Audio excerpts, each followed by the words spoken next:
이 시간 말씀, 오늘 본문의 말씀은 누가복음 24장 36절에서 49절 말씀입니다. 누가복음 24장 36절에서 49절 말씀 아리따운 목소리로 봉독해 주시겠습니다.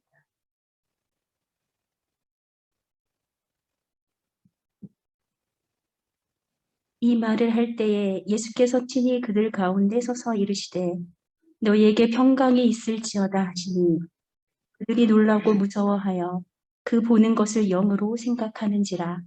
예수께서 이르시되 어찌하여 두려워하며 어찌하여 마음에 의심이 일어나느냐. 내 손과 발을 보고 나인 줄 알라. 또 나를 만져보라. 영은 살과 뼈가 없으되 너희 보는 바와 같이 나는 있느니라. 이 말씀을 하시고 손과 발을 보이시나 그들이 너무 기쁨으로 아직도 믿지 못하고 놀랍게 여길 때에 이르시되 여기 무슨 먹을 것이 있느냐 하시니 이에 구운 생선 한 토막을 드리니 받으사 그 앞에서 잡수시더라.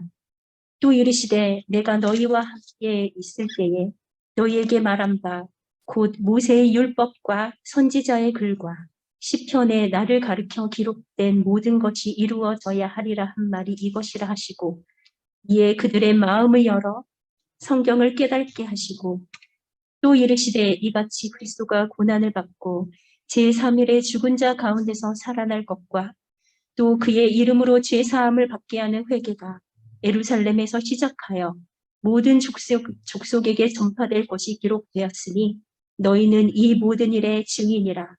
볼지어다 내가 내 아버지께서 약속하신 것을 너희에게 보내리니 너희는 위로부터 능력으로 입혀질 때까지 이 성에 머물라 하시니라. 아멘. 아멘. 감사합니다. 예. 어제 서울에 일보러 오셨다가 정읍 촌사람이신데 올라오셔서 온라인에서만 드리다가 오늘 본 예배에 오프라인에 오셔서 아리따운 목소리로 좀 읽어주십사 부탁을 드렸습니다. 네, 언제든지 오프라인은 열려 있습니다, 여러분. 누구든지 환영합니다. 오늘 저희가 함께 보실 말씀은 누가복음 24장 말씀이고요. 제목을 지상명령이라고 잡았습니다. 저희들 잠시만요. 네. 오늘 아침이 어떠셨나 모르겠습니다. 다른 날 아침과 동일하시죠? 네. 저도 오늘 부활의 선물을 받았습니다. 선물은 되게 기분 좋은 것 같습니다. 여러분은 선물을 다 받으셨나요? 네. 행복하죠? 선물 포장을 뜯는 순간 되게 행복해질 것 같습니다. 오늘 본문은 예수님의 부활 그리고 승천. 예. 부활이라면 다시 태어남을, 다시 살아남을 이야기하고요. 승천이라면 살아서 그대로 하늘에 올라가는 이걸 이야기를 합니다. 여기에 대한 보도가 24장 전체에 나오는데요. 그중에 세 번째 단락에 해당되는 부분입니다. 먼저 전반부에 36절에서 43절까지 쭉 보면 예수께서 제자들에게 나타나시고요. 당신이 내가 다시 살아났음을 확인시켜주는 장면이 나옵니다. 예수님께서는 직접 육신, 우리 몸, 이 육신의 모습을 보여주시고 그들과 함께 식사를 하시죠. 그러므로 인해서 내가 죽었다, 다시 살아났다. 그게 기독교의 신학적인 용어로 부활이라고 표현하는데 이 부활을 확인시켜주고 있는 겁니다. 그러나 여기서 주목해야 할 것이 있습니다. 예수님께서는 분명 육체를 가진 완전한 인간으로 부활하셨지만 그 육체는 어떤 거였냐면요. 시공을 초월하는 거였습니다. 이게 영적인 존재예요. 예수님을 가리킬 때 우리 이렇게 표현합니다. 100% 신이고 100% 인간이다라고 표현합니다. 그래서 초월하는 변화된 육체라는 거. 이 육체는 모든 우리 믿는 사람들이 장차 있을 부활의 때에 얻을 변화된 우리의 몸을 예시해 주고 있습니다. 우리도 동일하게 그렇게 된다는 겁니다. 그리고 후반부에 쭉 가서 44절부터 49절까지 보면 예수님께서 제자들에게 복음 전파를 위한 증인이 되라는 지상의 최대 명령을 내리십니다. 예수의 죽음과 부활도 모두 성경대로 이루어진 건데요. 그런데 예수님께서는 복음의 증인이 되기 전에 성령의 능력을 입어야 된다는 것. 그걸 입기까지 너희가 기다리라라고 표현합니다. 이것은 오직 성경의 역사만이 사람들의 완악한 완악한 그 마음을 깨뜨린다는 겁니다. 성령의 역사만이, 성령님이 있어야지만이 우리의 완악한 마음을 깨뜨리고 죄사함을 얻을 수 있는 어떤 회개와 구원에 이르게 인도하시는 분이 바로 성령, 보혜사 성령 하나님이 하는 행동이라는 겁니다. 그분을 기다려야 된다는 겁니다. 결국 이 말씀은 그대로 성취되죠. 오늘 본문을 구체적으로 가면 나옵니다. 그리고 제자들은 마가의 다락방이란 곳에 모여서 예배를 하며 주님을 바라볼 때 성령의 충만함을 입었더라. 성령의 충만함을 받고 권능, 특별한 능력을 입고 복음을 전파하게 되었다라는 표현이 나옵니다. 그래서 예수님의 부활과 함께 저와 여러분에게 누가 함께 해야 되냐? 보혜사 성령 하나님이 지금 저와 여러분과 함께 해야 하는 겁니다. 구체적으로 보겠습니다. 첫 번째로 보면 36절에서 43절은 제자들이 모여있을 때 예수님이 나타나십니다. 돌아가셨던 그분이 나타나신 겁니다. 예수님은 항상 우리 성도들의 거룩한 모임 가운데 임재하십니다.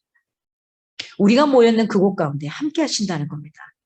자, 36절에 보니까 이 말을 할 때에 너희에게 평강이 있을지어다 라고 표현합니다.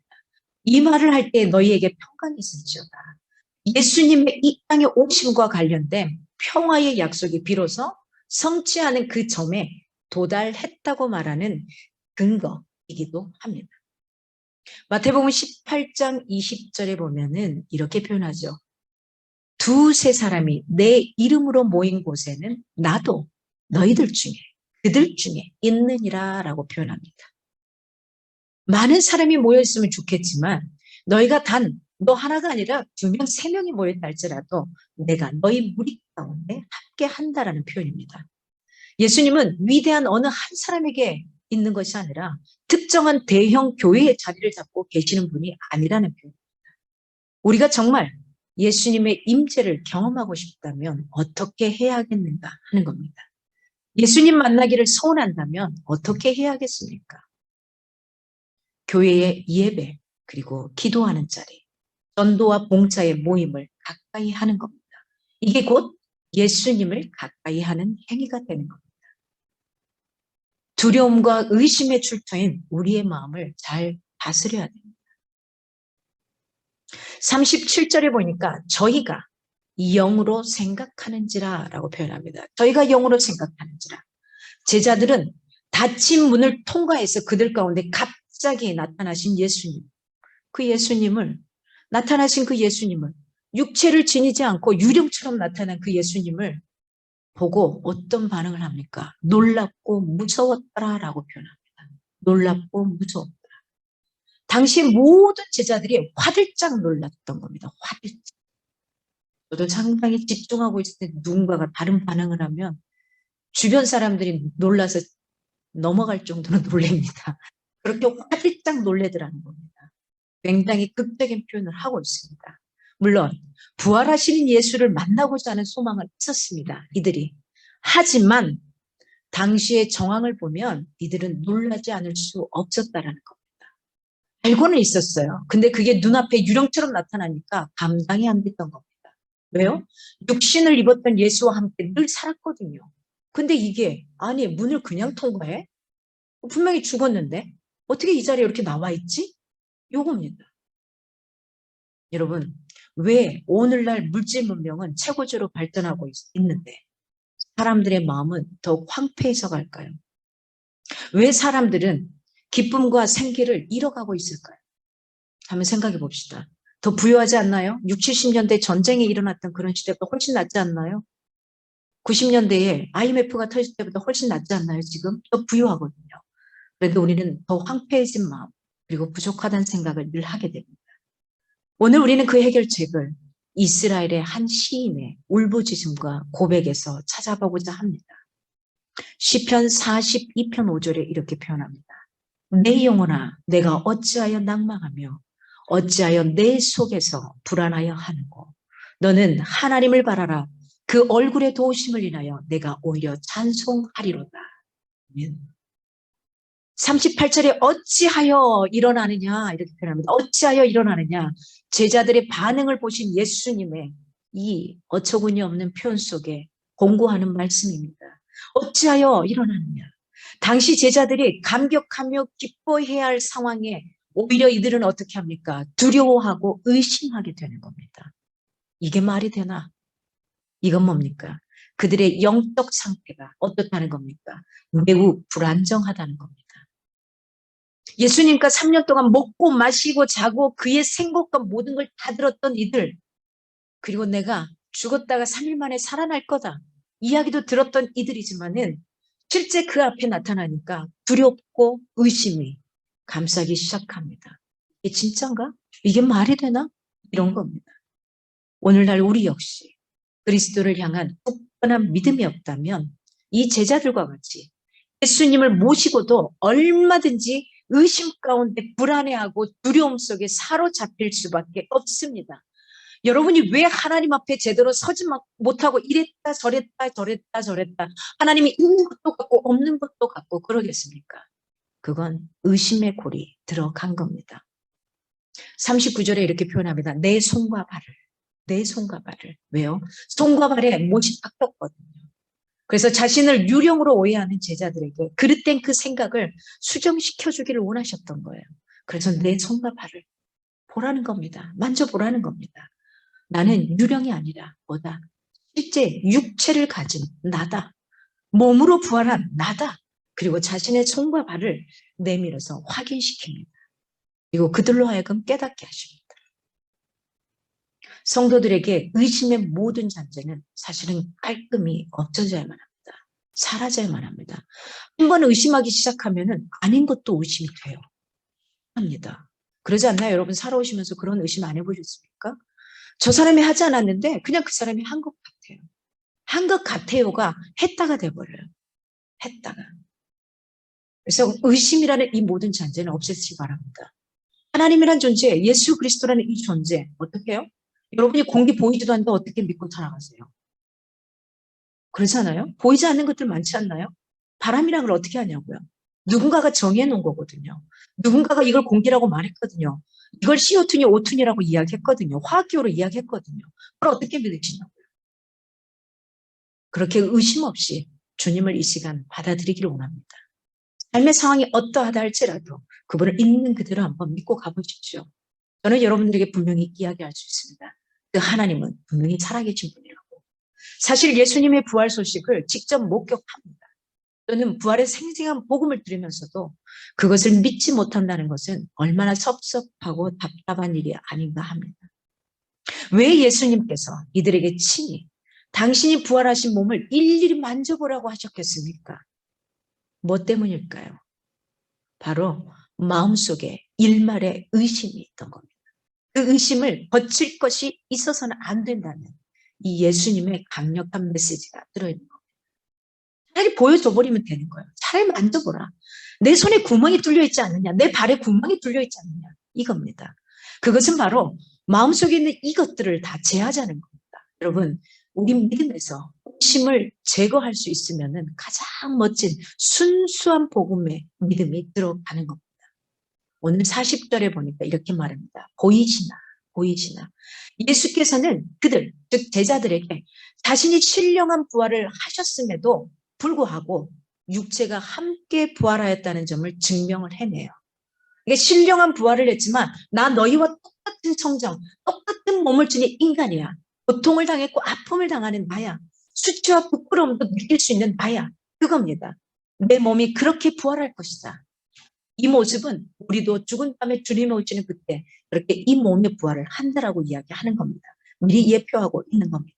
그 증명을 하기 위해서 손과 발을 눈으로 볼 뿐만 아니라 직접 만져볼 것까지 요청하시는 겁니다. 그리고 난 후에 손과 발을 실제로 보이십니다.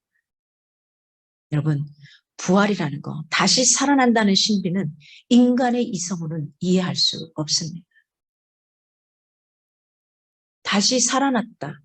죽었는데 갑자기 살아났다. 이런 경우 봅니다. 그러나 그는 반드시 또 죽습니다. 그렇죠? 영원히 다시 살아나서 살아있는 사람은 없습니다. 예수 그리스도 그분 말고 없습니다. 41절에 보니까 오히려 믿지 못하고 본문은 예수께서 자신의 손과 발을 증거로 육체적인 부활을 증명하였습니다. 이를 목격하고도 오히려 그들은 믿지 못했다고 묘사를 합니다. 보여줘도 못 믿어요. 가끔 우리 조카들이 그런 표현을 할 때가 있어요. 제가 보여줘요. 이모 믿어. 고모 믿어. 이모 그렇게 해줄 거야. 근데 못 믿겠어. 그러면 저는 그럽니다. 그러면 됐어. 여기까지. 그러나 예수님은 끝까지 그들에게 보여주고 증거로 고민하게 하시고 할 수 있게 하십니다. 오히려 부활을 본다고 해서 그 상황을 느꼈다고 해서 이 제자들도 못 믿는다니까요. 그러니까 오히려 지금 살고 있는 저와 여러분이 훨씬 나은 사람들이에요. 이때 당시에 예수님과 함께 먹고 살았던 제자들보다도요. 우리는 본 적도 없잖아요. 그가 달리신 것을 경험도 못 해봤거든요. 성경 속에서 말해주는 그걸로만 알고 있거든요. 글자로만 알고 있는데 그 글자가 우리 삶으로 다가오거든요. 훨씬 나은 사람들이라는 겁니다. 그래서 여러분 자신을 너무 못났다고 생각하지 않았으면 좋겠습니다. 오늘 이 누가복음을 쓴 누가라는 저자는 예수 부활의 역사성, 더불어서 이 놀라운 사건이 어떤 과정을 거쳐서 제자들의 믿음을 유발하게 되었는지를 그들의 심리 상태까지도 추적하게 됩니다. 매우 치밀하고도 섬세하게 표현해주고 있습니다. 누가는 의사입니다, 신분이. 그러다 보니까 표현들이 좀 다릅니다. 예수께서 제자들에게 있어서 믿음이 서서히 생겨나고 이를 기쁨으로 수용하기 시작할 때 어떻게 하냐면 식사를 제안해 먹자. 왜요? 육체적 부활을 결정적으로 확인시키고 싶은 거예요. 그래서 밥 먹자예요. 예수께서는 제자들의 석연치 않은 그 믿음, 믿기도 해야 될 것 같은데 잘 모르겠고 뭐 이런 겁니다. 확신이 있는 그 믿음으로 붙이고 싶었던 겁니다. 그리고 오는 세대의 다음 사람들이 많은 사람들이 예수님의 육체의 부활을 의심치 못하도록 물리적인 방법을 통해서 명확하게 증명하시기 위해서 식사 자리를 제안하십니다. 우리가 진정한 진리를 알기 위해서는 무엇이 우선되어야 합니까? 당연히 믿는 것이 우선되어야만 합니다. 파스칼은 이렇게 말합니다.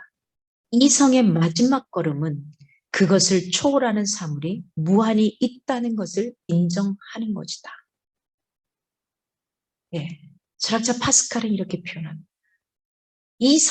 극히 이성적인 감성적인 이 마지막 걸음은 사물이 무한히 있다는 것을 인정하는 것이다. 이게 끝이 아니라는 것, 네 눈앞에 있는 게 다가 아니라는 겁니다. 이성이 이것을 아는 데까지 이르지 못한다면 그것은 그저 악하기만 할 뿐이다. 복음 앞에서는 이성의 기능을 접고 하나님이 주시는 계시의 말씀을 받아들일 수 있기를 바랍니다. 이런 학자인 파스칼도 이런 표현을 합니다. 이성이 이성의 끝으로 가지 못한다는 것. 여러분, 연약한 형제를 세워주는 것도 성도의 마땅한 의무입니다. 우리가 해야 될 역할은 바로 그겁니다. 43절에 보니까 잡수시더라 라고 표현합니다. 예수께서 제자들과 함께 식사를 하심으로써 자신이 유령이나 환상적으로 나오는 그런 것이 아니라 실제라는 것을 명확하게 확인시켰어요.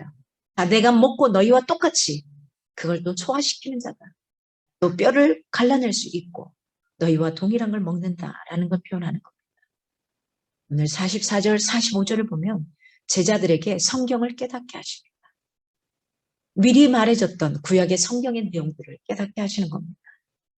그래서 오늘 본문 44절에서 49절까지는 예수님께서 하늘로 올라가시기 전, 승천하시기 전에 주신 예수님의 마지막 지상 명령입니다. 제자들에게 뭐 하라고요? 복음을 전파하는 증인이 되라는 가르침입니다. 그러면 저와 여러분이 지금 해야 될 역할은 다른 거 하나도 없습니다. 물러날 할 것도 없습니다. 예배만 드리는 게 되는 게 아니라 여러분 주변에 죽어가는 영혼들을 복음으로 제지할 수 있어야만 합니다. 그걸 오늘 명령하고 계신 겁니다. 내가 말을 잘하고 못하고 상관없습니다. 예수를 얼마나 믿었냐 믿지 않았는데 상관없습니다. 그러나 여러분 안에 내가 잘은 모르겠지만 주님이 있는 것 같아. 하나님이 있는 것 같아. 살아계신 것 같아. 그냥 그 말을 전하는 겁니다. 먼저 하나님의 말씀을 무장하는 것이 우리에게는 선행되어야만 합니다. 하나님의 말씀을 알아야만 해요. 예수님께서는 구약의 말씀을 통해 예수님의 부활을 증거하셨다고 기록하고 있습니다.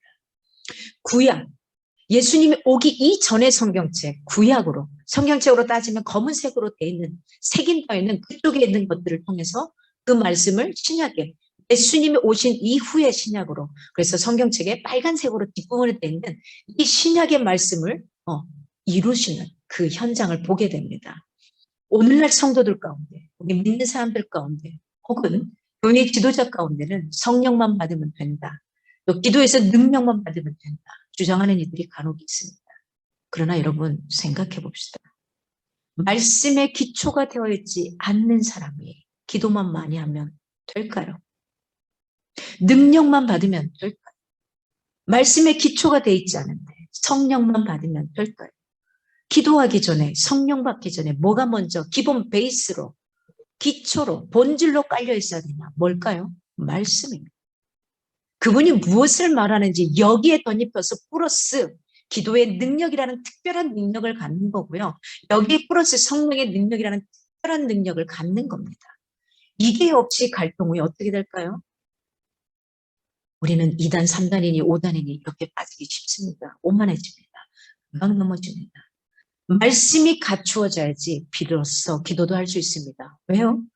기도를 하는 증거가 말씀을 붙들고 가는 겁니다. 하나님 저에게 이렇게 약속하셨죠. 하나님 저에게 이렇게 말씀하셨잖아요. 그러니까 들어주세요. 이런 때를 쓸 수 있는 근거도 되는 겁니다. 말씀이 무장되어 있어야 성령님께서도 우리 가운데 비로소 역사하실 수 있습니다. 오늘날 이단이 어떻게 생겨납니까? 모두가 말씀의 기초 없이 명을 받거나 특별한 능력을 받거나 말씀의 기초 없이 기도 많이 한 사람들로 인해 생겨난 것들, 우리가 이것 때문에 많이 힘들었던 시간들이 있었잖아요. 그러므로 성경 말씀으로 무장하는 일을 사실은 게을리하지 마십시오. 여기저기 많이 쫓아다니지 마십시오. 부탁드립니다. 성경 공부도 많이 하지 마십시오. 공부를 하지 마시고 성경 구절 한 구절을 통해서 그게 내 삶으로 표현될 수 있도록, 그 말씀으로 내가 살아낼 수 있도록 그거면 됩니다. 주님이 저와 여러분에게 과한 걸 요구하지 않습니다. 여러분, 모든 일에는 순서가 있습니다. 그 순서가 뭐냐? 다른 어떤 능력이 아니라 말씀이 먼저 우리의 삶의 자리를 잡아야만 합니다. 성경은 어떤 거냐? 깨달음의 눈으로 보아야 하는 책입니다. 예수님께서 제자들의 마음을 열어 성경을 깨닫게 하십니다. 이는 영적 진리를 깨닫는 데 있어서는 성경 이해가 사실은 필수적인 거죠. 또한 성경을 바로 이해하기 위해서 열린 마음이 선행되어야 한다는 점을 보여주고 있습니다. 제가 설교를 준비하면서 새롭게 교회를 시작하면서 제 마음에 제가 갖고 간직하며 가는 게 있습니다. 말씀 속에 수많은 잡다한 예화들을 가급적 넣지 말자. 말씀을 말씀 자체로만 풀어가도록 노력하자. 그래서 가급적이면 온고에 의존해서 그대로 하려고 노력합니다. 여러분, 다른 미사여구가 필요 없겠죠. 하나님의 말씀하시는 그 말씀만 오롯이 믿고 따라가시기 바랍니다. 어떤 한 사람을 따라가지 마십시오. 그를 좋아할 수는 있습니다. 그러나 그를 좋아하는 걸 이렇게 좋아하십시오. 그를 사용하신 그 하나님을 높여드리십시오. 그 자체를 높여드리는 거예요.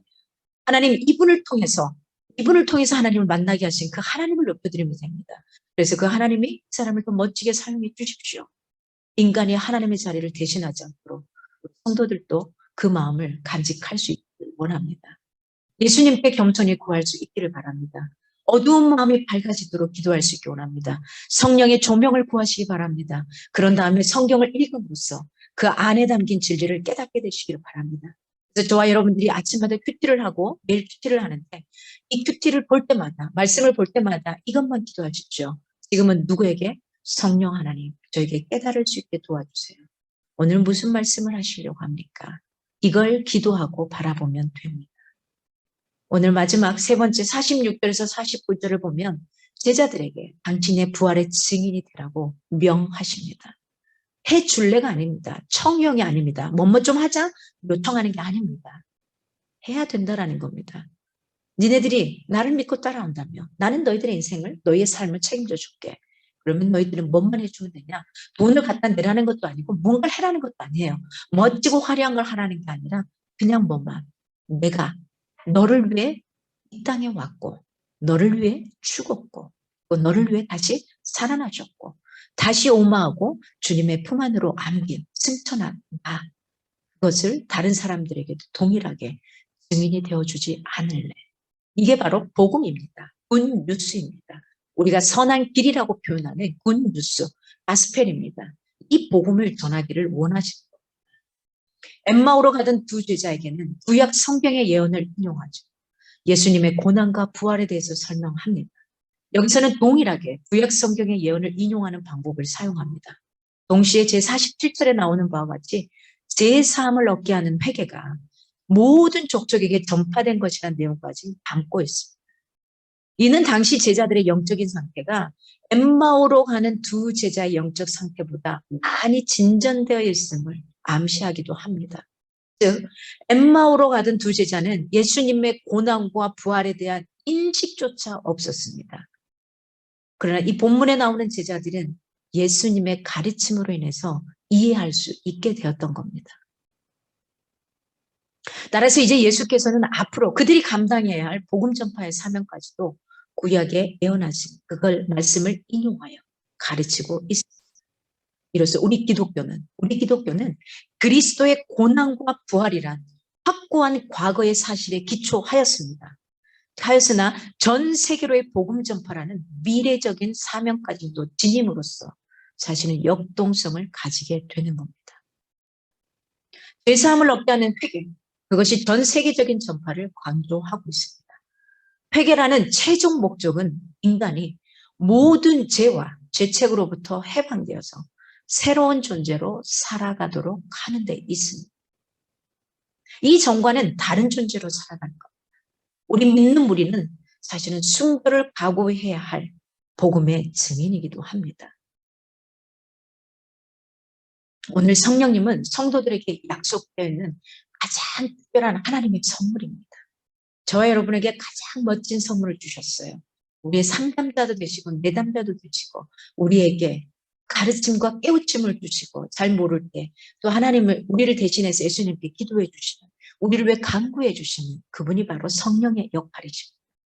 내 아버지의 약속하신 것을 49절에 보면 내 아버지의 약속하신 것을 이건 성령의 강권적인 역사로 교회가 굳건히 서고 복음이 전 세계적으로 확산되는 성령 시대의 새로운 여명이 밝아온 겁니다. 누가복음의 누가에 따르면 성령은 위로부터 오는 능력이라고 표현합니다. 능력. 즉 우리 기독교는 인간의 힘으로 이루어진 인위적인 종교가 아닙니다. 그런 종교가 아닙니다. 과거의 종교가 어떻게 해서 생겼느냐? 사람들이 자기들에게 뭔가 강력한 필요가 있어서 자기들이 신을 찾았습니다. 그래서 때로는 어떤 사람은 하늘의 해를 신으로 삼고 어떤 사람은 동네에 있는 고목나무를 신으로 삼고 어떤 사람은 그 외에 다른 것들 동화서 떠놓고 만들죠. 그러나 우리가 왜 기독교가 종교가 아니냐? 하나님이 인간을 찾아오셨다라는 거죠. 우리가 그분을 찾은 게 아닙니다.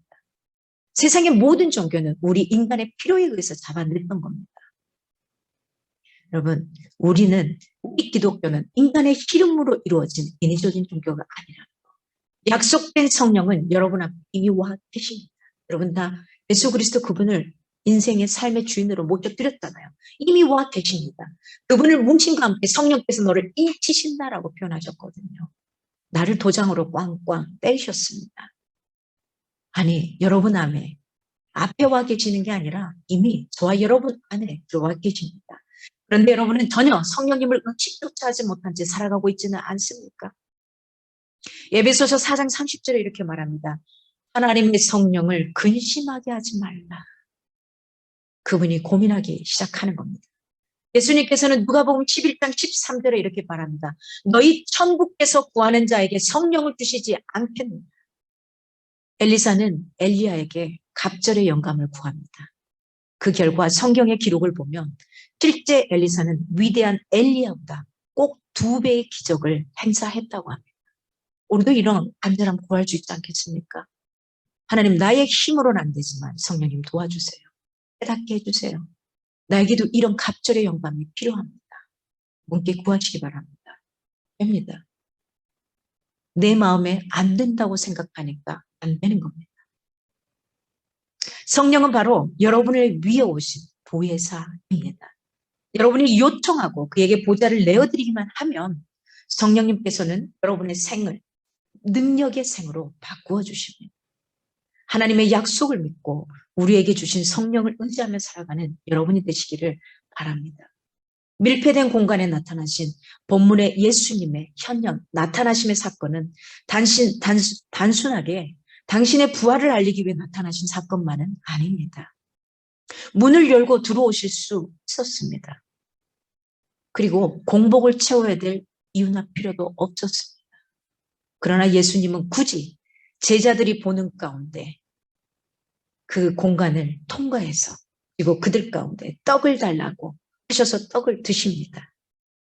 이건 뭡니까? 부활은 단순히 우리의 영이 살아나는 것이 아니라는 겁니다. 부활은 우리의 몸이 살아나되 거룩하게 변모한다라는 겁니다. 우리의 겉껍질은 동일한 것 같습니다. 그러나 내가 그 부활하신 주님, 부활하신 생명을 받아들이고 아멘으로 믿고 따라갈 때 성령 하나님께서 나를 거룩하다고 인쳐주시는 겁니다. 내 행위가 아니라. 예수님의 부활을 체험한 후에 제자들이 어떻게 변합니까? 조금도 두려워하지 않고 복음을 증거하기 시작합니다. 왜 그렇습니까? 부활의 실체를 보았기 때문입니다. 부활의 실체를 경험했기 때문입니다. 여러분, 부활의 신앙을 회복합시다. 저와 여러분에게 어느 순간부터 이게 없어졌습니다. 반드시 그 영혼이 살아나게 되어 있습니다. 내 영혼이 기뻐 춤추게 되며 부활 신앙이 새로워지기를 우리가 기도하며 나갈 수 있기 원합니다.